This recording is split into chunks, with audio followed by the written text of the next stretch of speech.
Assalamualaikum warahmatullahi wabarakatuh. Akkam jirtu hordoftoota Nuuraa Orootiyoop jirra alhamdulillah galata rabbii asiin dhugee akkam isin bakka jirtanitti nagaa qabdan abdiin qaba. Har'a mootuu jechuudha wachaa horii 4,000 guutuudhaaf haala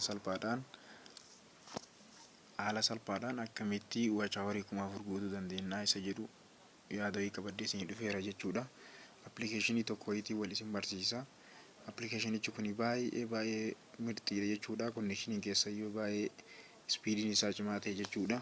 Yeroo muraasa keessatti wachaa horii 4,000 argachuu ni dandeessu jechuudha. Amma kallattiidhaan gara viidiyichaa isin dabarsa jechuudha.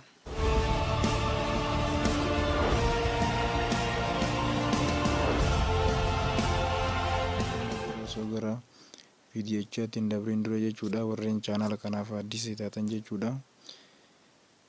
Nuuraa Orootiyoop kan jedhu kana jechuudha sabiskiraayib godhuudhaan mallattoo notifikashinii dura jiru san tuquudhaan awwal irratti deebisuudhaan maatii keenya taasisanii jedha.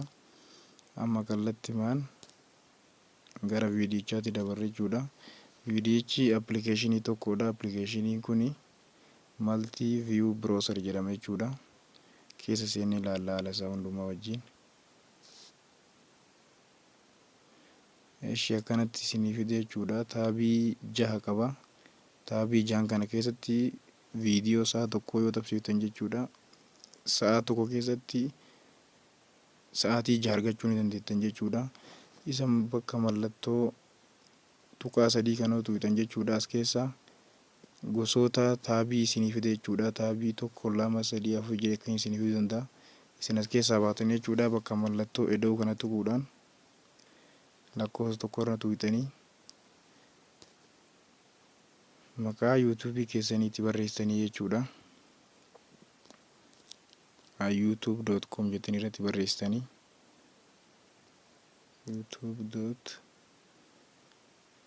youtube.com asirratti ni fida jechuudha. Akkanatti egaratti barreessanii booda jechuudha. Maqaa yuutuuba keessanii irratti barreessanii asitti kiyyaa Nuuraa Orootiyoop jedha waan ta'eef jettanii irratti barreessanii isin kan keessan irratti barreessan jechuudha. Sarchi gootanii achi booda kunoo viidiyoodha jedha kanneen keessaa jechuudha. Pileeyiliistii irra galtanii pileeyiliistii tokkicha irratti gadhooytanii ishee akkanatti pileeyiliistii irra isinii fida jechuudha. Pileeyiliistii irra dhooytanii viidiyoo sa'a tokko ta'u irratti gadhooytan jechuudha. Fakkeenyaaf ammanii viidiyoo kana irratti gadhee jira. Kunniin hundinuu jechuudha viidiyoota daqiiqaa 20 30tu jira waan ta'eef irratti yoo hin gadhee jechuudha. Asirratti ammanidha jammaraa jechuudha. Achi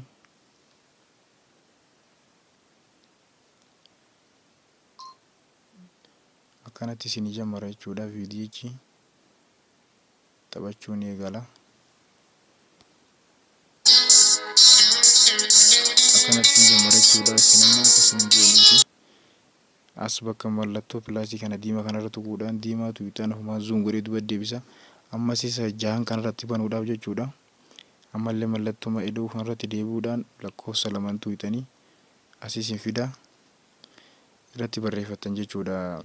Maqaa yuutuuba keessanii irratti barreessa.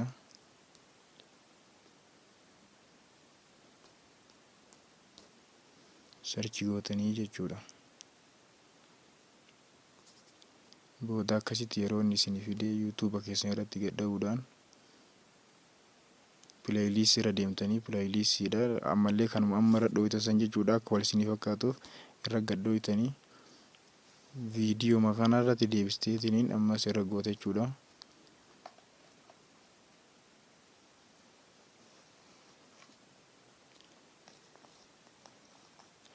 Haaluma jalqaba taphataa ture saniin taphate jechuudha. Ammas xiqqoosii daataa waan ta'eef kiyyaan saniif xiqqoo duubatti harkifata.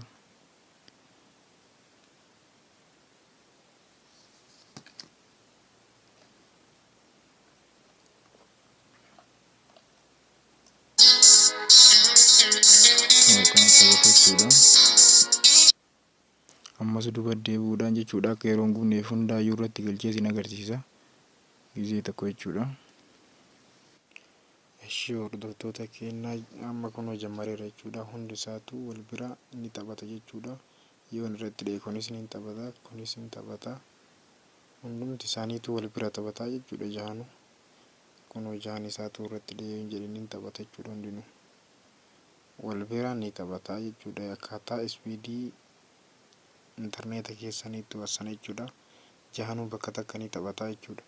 Isin namoota yoo barbaadan jechuudha bakka kana tuquudhaan akka inni wal bira isinii jammarsiisu gochuu ni dandeettan jechuudha.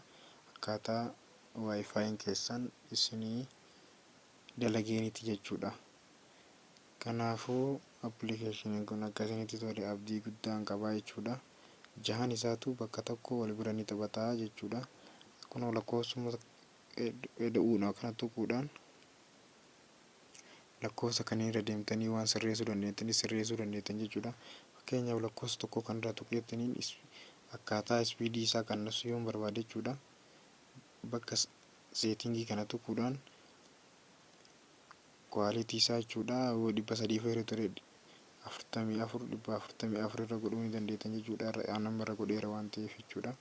Irratti ni gootanii kanas noormaala kan jedhu kana ol buttanii akka inni dafee dalagochuudhaaf tolgoon dandeettanii okee gootanii lakkoo iddooma kana tuquudhaan diimaatu itaan achitti isin deebisaa jechuudha. Amma ni taphata yoo inni kunis jechuudha. Inni kunis ni taphata. Hundumti isaaniitu ni taphatu jechuudha. Akkaataa ispiidii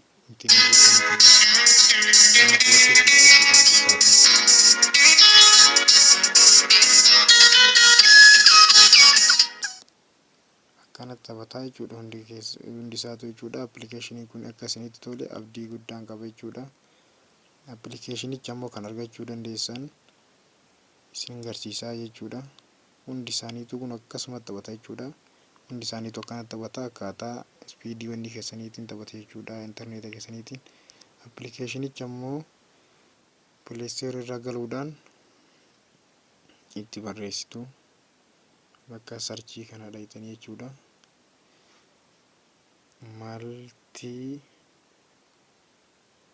Maaltii viyuu piroosaa jettanii irra barreessanii ani irratti barreesseera waan ta'eef irratti yoon hin gadhee jechuudha.